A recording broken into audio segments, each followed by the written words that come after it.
第176篇，與前車保持距離。羅馬書12章17節，不要以惡報惡，眾人以為美的事，要留心去做。近年嚟，新聞經常報道道路上嘅交通事故，有時係兩車相撞，有時係3、4輛車連環追撞。更嚴重嘅車禍往往發生喺高速公路，涉及嘅車輛甚至多達10幾輛、20輛。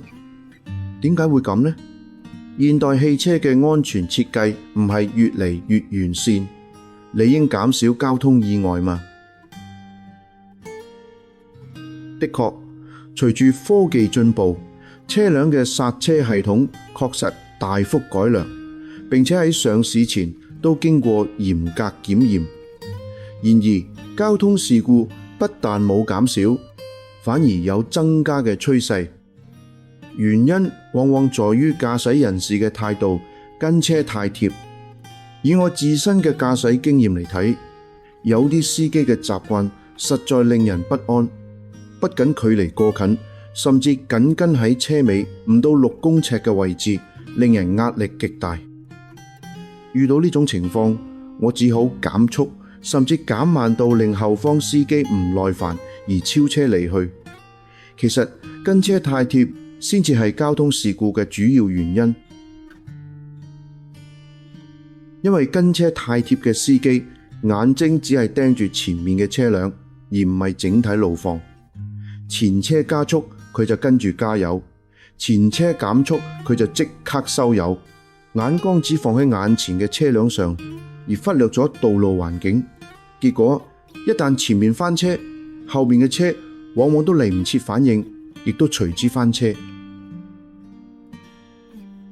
咁樣跟車太貼，又同今日嘅經文有咩關聯呢？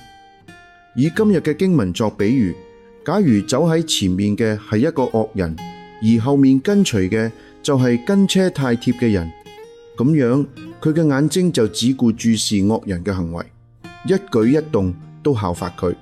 咁當惡人被制服倒下嘅時候，佢都難逃同樣嘅下場。相反，若果眾人以為美嘅事，好比前方嘅車，你可以選擇跟隨，但必須保持距離，仔細觀察。